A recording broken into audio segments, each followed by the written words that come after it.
Buenos días o buenas tardes, no sé en qué momento del día pasarán este video. Yo soy la licenciada María Elena Villabrile, soy psicóloga, soy sexóloga, sexóloga clínica, terapeuta sexual, especialista en la sexualidad de las personas con diversidad funcional o con discapacidad. En principio les agradezco muchísimo a la licenciada Alicia Fenoglio y a todos los que han convocado en estas primeras jornadas provinciales de sexualidad y diversidad funcional o discapacidad. Lamentablemente me es imposible poder concurrir, pero le prometí a Alicia enviarle un video. En este video vamos a tratar de incluir un tema que es uno de los temas que en la actualidad y desde hace un tiempo me interesa mucho, que es el tema del cuerpo. ¿Qué pasa con los cuerpos, con nuestros cuerpos, con los cuerpos de los profesionales, con los cuerpos de las personas con diversidad funcional, con los cuerpos de los familiares, con los cuerpos de los padres, de los hijos? ¿Qué nos pasa a nosotros mismos con nuestro cuerpo? Ustedes dirán que tiene que ver con el tema de la sexualidad y tiene que ver realmente mucho. Como sabrán, habrán visto, no existe una sexualidad especial, sino que la sexualidad es la sexualidad humana, y ya ni siquiera hablamos de sexualidad humana, sino que hablamos de sexualidades. Y así como hablamos de sexualidades, también hablamos de diversidades. Es decir, no hay una sola sexualidad, que existen diversas formas de expresar la sexualidad. Cada uno tiene una manera propia, una propia erótica, una propia forma de poder conectarse consigo mismo y con el otro y con el mundo. He tomado el tema del cuerpo porque considero, a través de tantos años que estoy en el ámbito de la sexología y sobre todo en el ámbito de la discapacidad o la diversidad funcional, que una de las dificultades más grandes que tienen las personas cuando se enfrentan ante la tarea de educación sexual o de atender o de aconsejar u orientar a padres, familiares o docentes, es que cuando tienen que bajar la información les cuesta muchísimo. Porque una cosa es manejarnos así, como yo siempre digo, ¿no? A nivel de acá, ¿no? A nivel intelectual. Pero cuando nosotros empezamos a bajar esa información a todo nuestro cuerpo, ya nos cuesta mucho más. Y mucho más cuando le tenemos que poner palabras, además le tenemos que poner una expresión y le tenemos que poner una emoción. No tenemos que olvidarnos que cuando hablamos de sexología, cuando hablamos de sexualidad, nosotros también somos un modelo sexual, ¿no? Para los otros.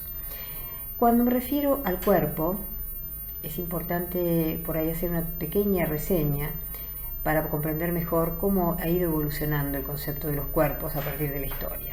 Hay un paralelismo entre la historia de la sexualidad, la historia de la sexología, la historia de la civilización y la historia de la discapacidad.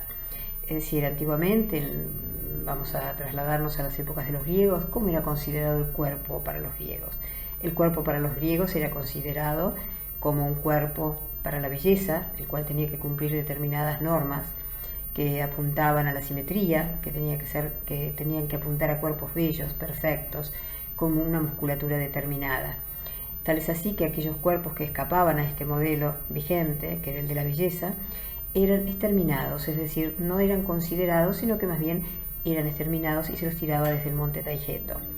Luego con los romanos, ¿qué pasa con los romanos? Ese cuerpo bello, ese cuerpo artístico de los griegos pasa a ser un cuerpo para la guerra.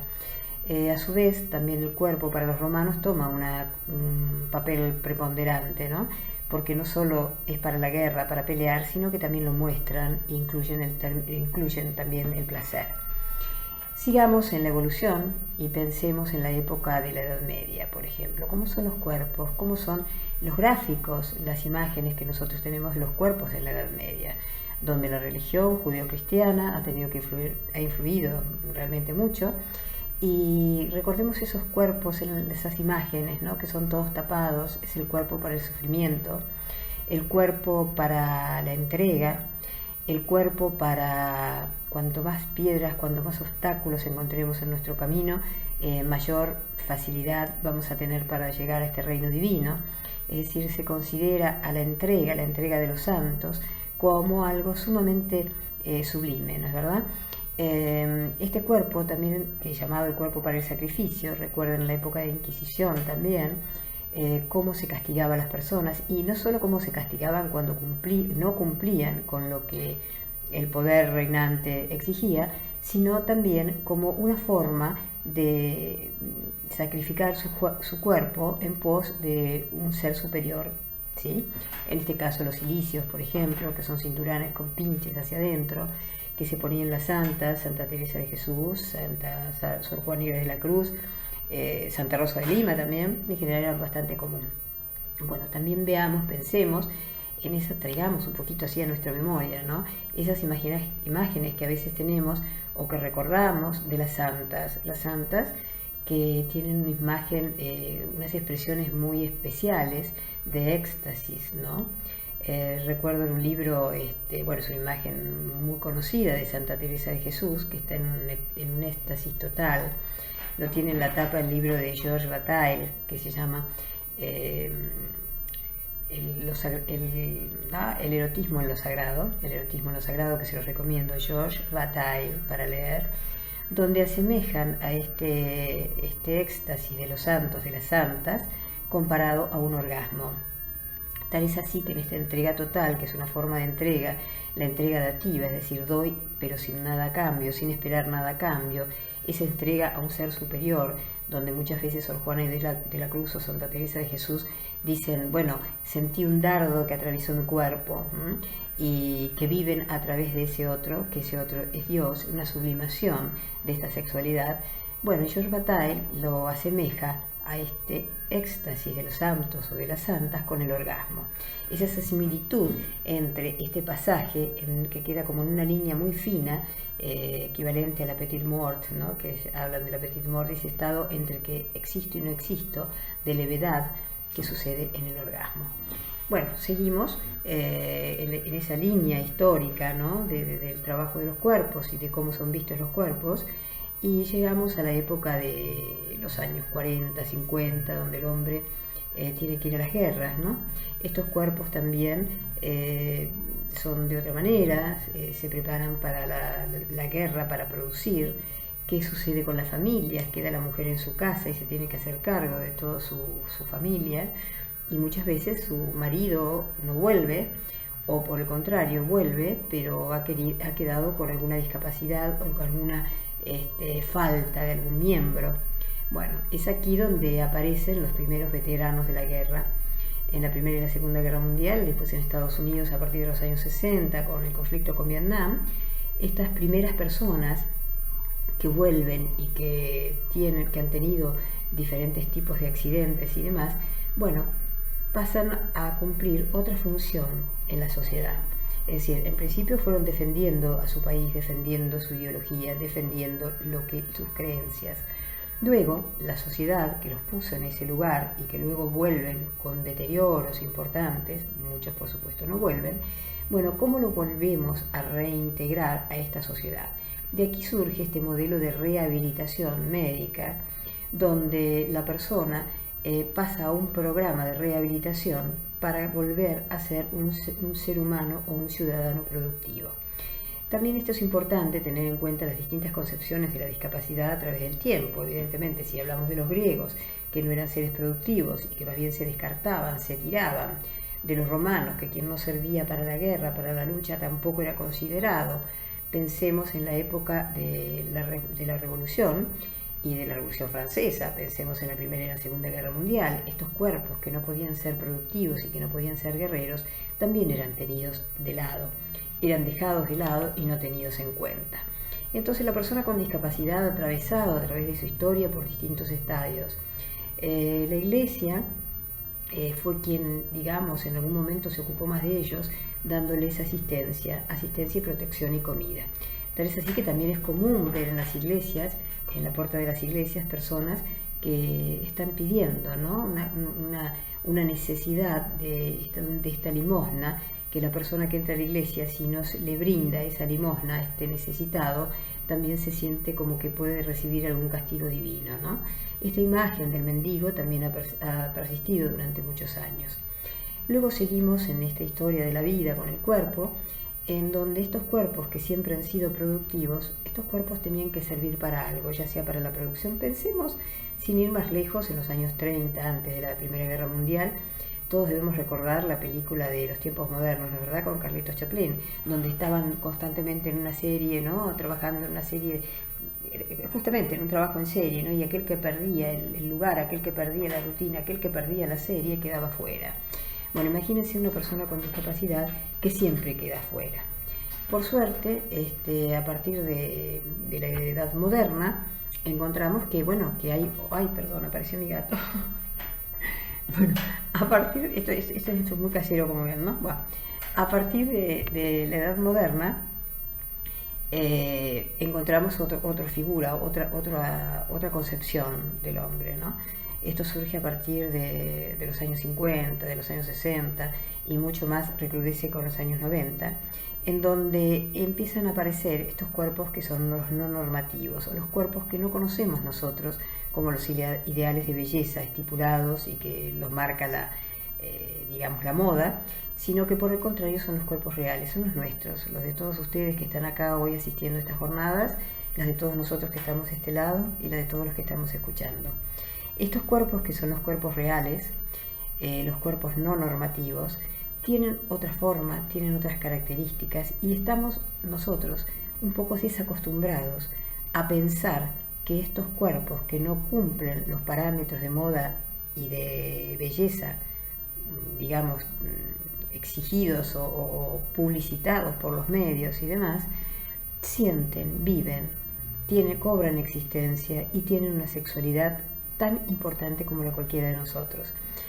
Es difícil a veces aunar o juntar o hablar de sexualidad, de erotismo, cuando hablamos de una discapacidad, de una persona con una discapacidad o una diversidad funcional, ¿no? Pareciera, pues esto forma parte de un mito, de un tabú que se traslada a través de los años, que las personas con discapacidades, al igual que los niños y que los ancianos, las personas adultas mayores, carecen de sexualidad, como que son seres asexuados, ¿no? Y de pronto sabemos que hoy no es así. Casualmente el año pasado hemos estado en unas jornadas de la Fundación Huésped, donde una de las preocupaciones más grandes es que hay un número importante de población de personas con discapacidades y de adultos mayores que son portadores del HIV. Por lo tanto, las campañas de prevención, ¿no?, de prevención contra el HIV y SIDA, tienen que estar dirigidas también a este sector de población. Hay una parte importante que son los jóvenes, las personas con diversidad funcional o discapacidad y las personas adultos mayores, a quienes esta prevención, esta educación no les llega.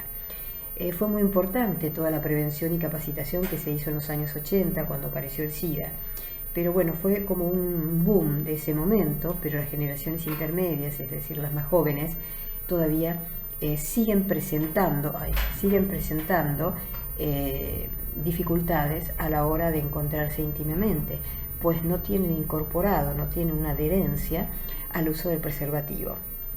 Bueno, acá tengo, perdónenme, pero tengo acá, esta es mi realidad, es una de mis tantas realidades que es una mascota que tenemos. Bueno, y es tan curioso que, como todo gato, es curioso y quiere ver qué pasa.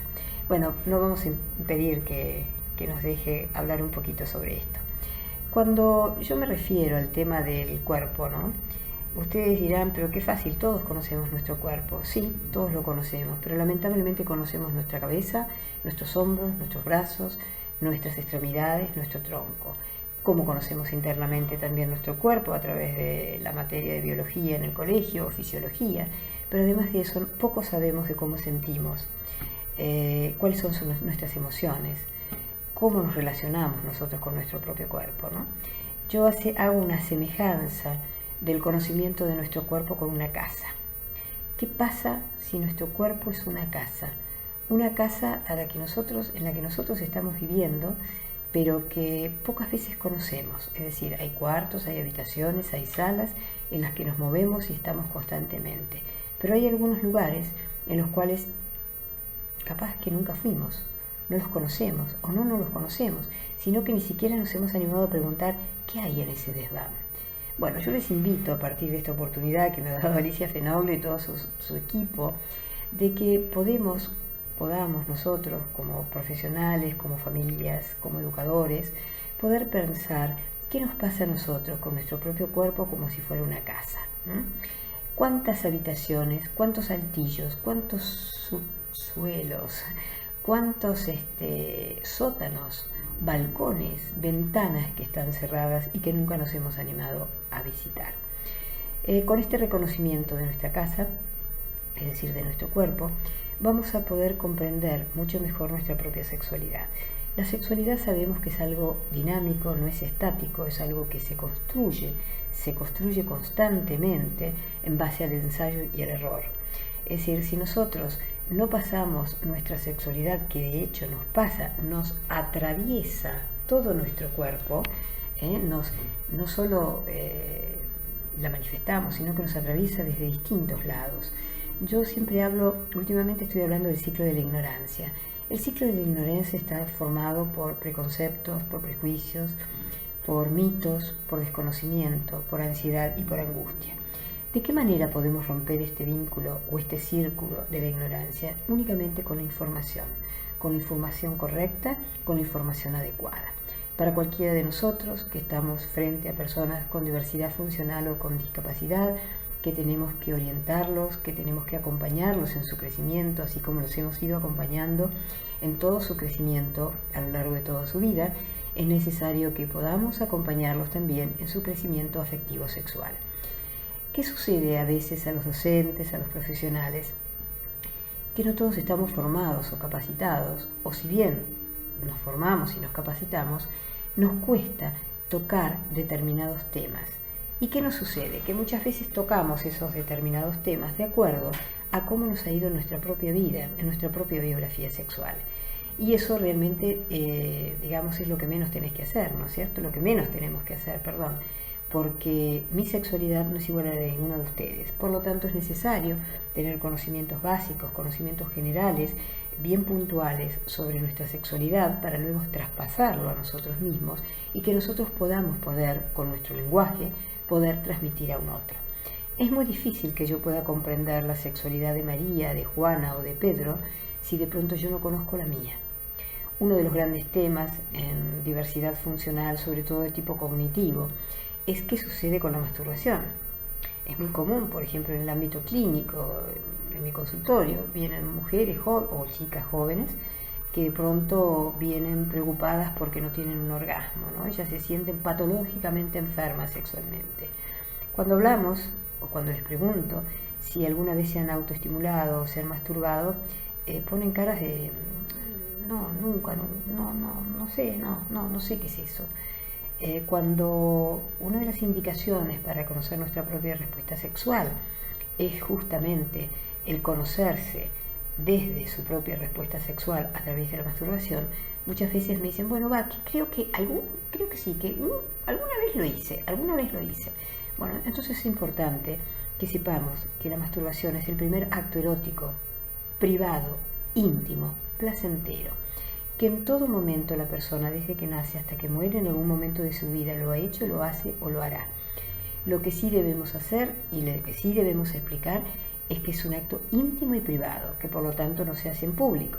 Cosa muy importante que deben ustedes trabajar, que es el ámbito público y el ámbito privado. Lamentablemente estamos en una sociedad donde lo privado ya prácticamente es público, lo vemos todos los días en la televisión, por lo tanto se hace más difícil, más dificultoso poder hablarlo con las familias y con nuestros hijos y con nuestros alumnos. Pero considero que el ámbito privado y público es lo que primero hay que trabajar. Otra cosa que también tenemos que trabajar es este conocimiento de los cuerpos. De pronto, ¿cuánto yo puedo hacer con mi propio cuerpo para estar erotizado? Yo no soy responsable de lo que ustedes de pronto me pueden estar generando. En este caso es difícil porque me estoy viendo me estoy viendo yo misma, ¿no?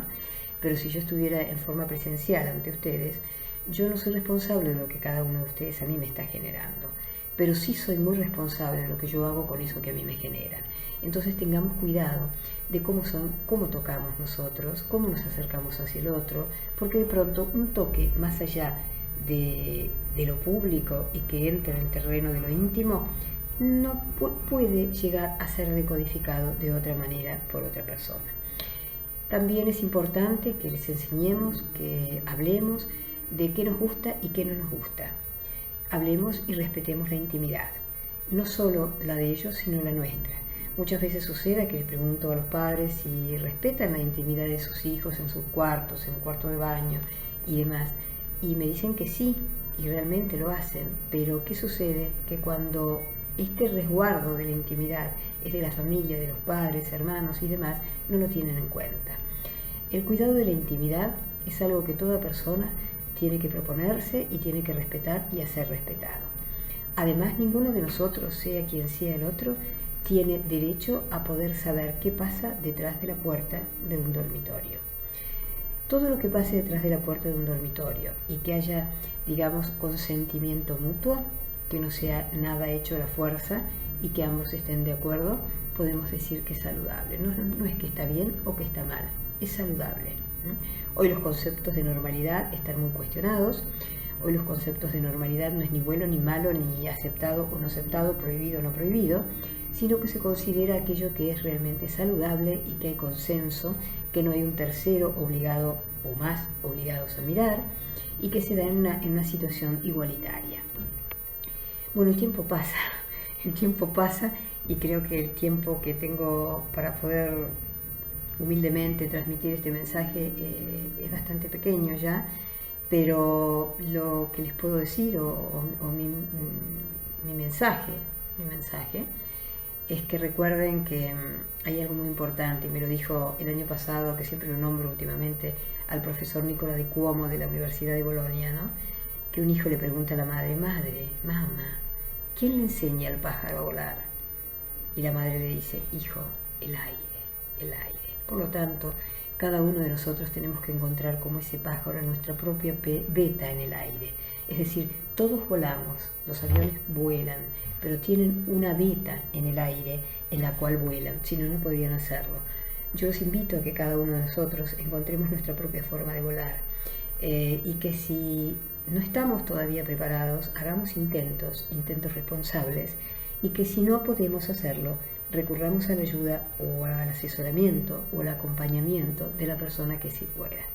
No todos estamos capacitados para hablar de sexualidad. Sí, es una obligación conocerla, pero a veces por determinadas historias o biografías personales no podemos transmitir, porque nos cuesta, por pudor, por vergüenza, por cuestiones religiosas, que todas estas situaciones nos atraviesan a nosotros como personas.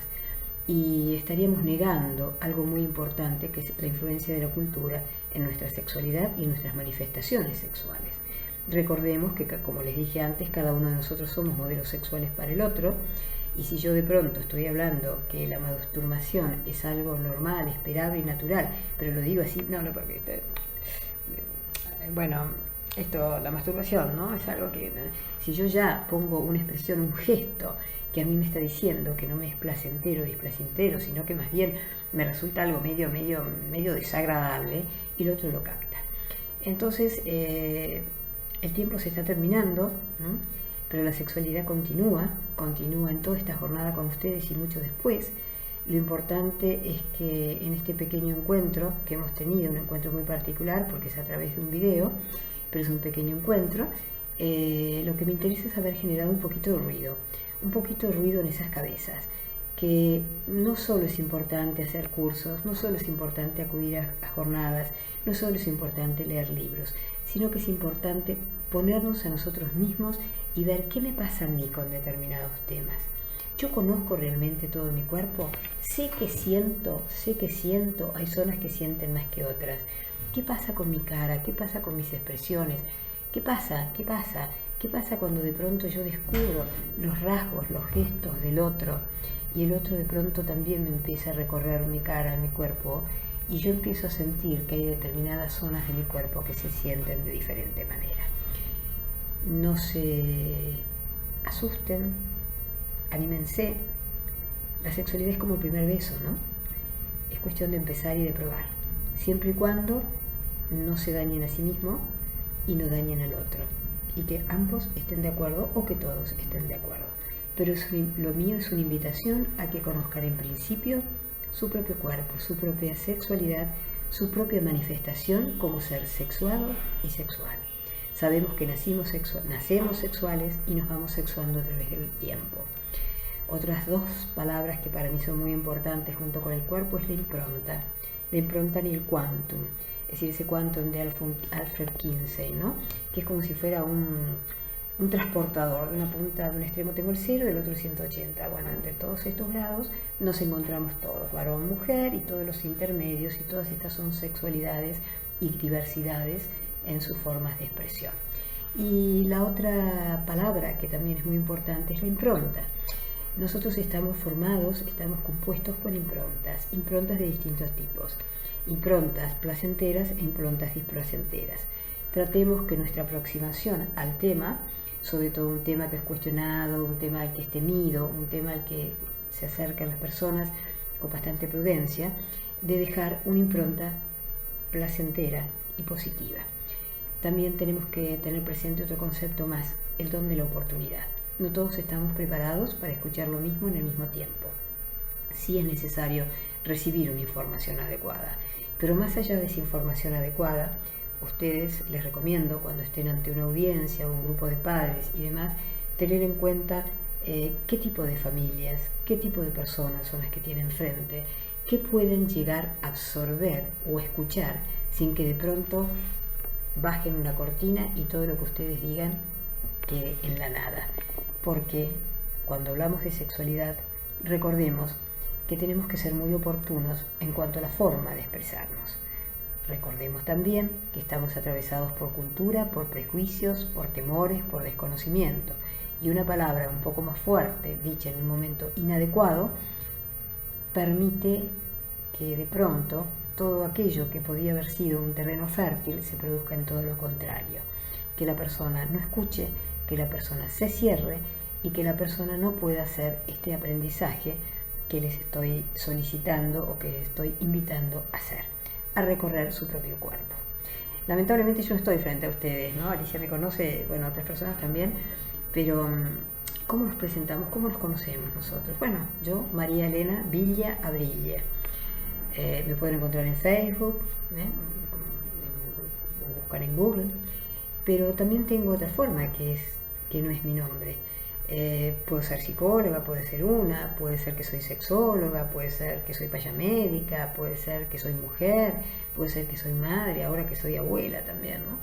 Pero también hay otra forma, que es reconocernos a través de nuestro propio cuerpo. Y les invito, como he estado haciendo últimamente en los últimos cursos, a que cada uno de ustedes ahora, y esta es digamos, el atrevimiento, ¿no? La transgresión que nos permite la sexualidad y que venimos a invitarlos, a que cada uno de ustedes en este momento se agache, deje los cuadernos, deje todo lo que tiene en sus manos, se agache y se tome con sus dos manos alguno de sus tobillos, derecho o izquierdo, ¿sí? Que se tome y que sienta ese tobillo, lo tome, lo agarre, sienta la contextura, si es más gordo, si es más frío, si tiene más hueso, cómo es mi tobillo. Es una invitación rara, ¿no es verdad?, conocerse, pero yo me voy a despedir de ustedes de esta manera, que cada uno de ustedes ahora esté agachado, reconociéndose desde sus tobillos, y desde esos tobillos también son ustedes. Ese es su cuerpo y ese es el cuerpo que ustedes expresan a través de sus palabras. Bueno, les agradezco muchísimo la atención, espero que haya servido, o que por lo menos, es difícil, es la primera vez que hago un video así, que les haya servido, que haya aportado mucho, y les invitaría, si hay talleres, que Alicia y sus compañeras puedan trabajar mucho con esto del encuentro, ¿no? Este encuentro con un otro, que es un otro que me mira y que me ve como a un sí mismo, y a partir de este sí mismo es que yo puedo empezar a trabajar y poder comprender qué es lo que le pasa a esa otra persona, que siente, que teme, que sufre, o que por el contrario también siente cosas muy lindas y no sabe cómo expresarlas. Es decir, la vida a todos nos da muchas oportunidades, y es una pena que no sepamos revertir determinadas situaciones displacenteras por no tener herramientas. Recordemos que la sexualidad no solo es parte de nuestra vida, sino que además es parte de nuestro proyecto de vida y nos da una vida trascendente. La sexualidad, además de tener distintos componentes, tiene un componente trascendente que tiene que ver con los valores, que tiene que ver con lo espiritual y que tiene que ver con darle sentido a nuestra propia vida. Entonces permitamos que todos los que están junto a nosotros y por quienes hoy estamos todos reunidos, incluso me han convocado a mí, no estamos hablando solamente de las personas con diversidad o con discapacidades, sino que estamos hablando de todos ustedes que están ahí y de mí también. Porque si no sabemos cómo somos y qué nos está pasando a cada uno de nosotros y qué nos pasa con determinados temas a cada uno de nosotros, jamás vamos a poder transmitirlos a otros.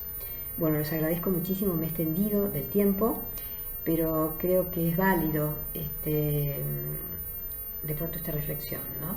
Porque la información ustedes la van a tener en muchos lugares. Bueno, sin ir más lejos, les recomiendo el blog de la profesora Silvina Peirano, Mitología de la Sexualidad Especial, que ahí es donde pueden encontrar la mayor cantidad de información existente en cuanto a la temática.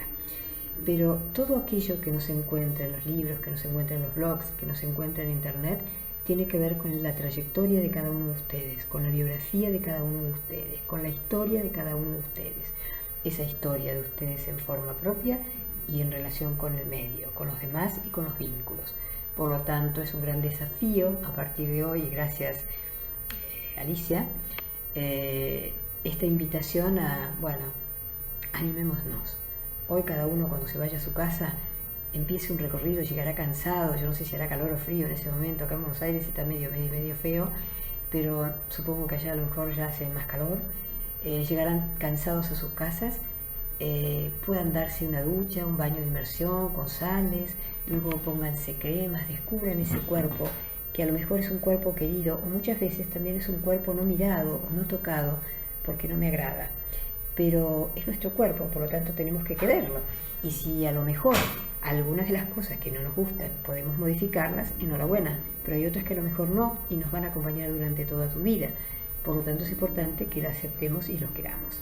Bueno, me despido así, hasta la próxima, espero que haya servido este tipo de comunicación, ¿no? Para mí, ya les digo, es la primera vez y agradezco muchísimo nuevamente que me hayan convocado. Cualquier cosa se comunican a través de Alicia Fenoglio, que les puede dar mi mail o mi Facebook, y ahí verán, bueno, o cualquier tipo de orientación, ¿no?, que ustedes necesiten. A través de Alicia no tengo ningún problema en poder comunicarme con ustedes. Muchísimas gracias y hasta la próxima. Gracias.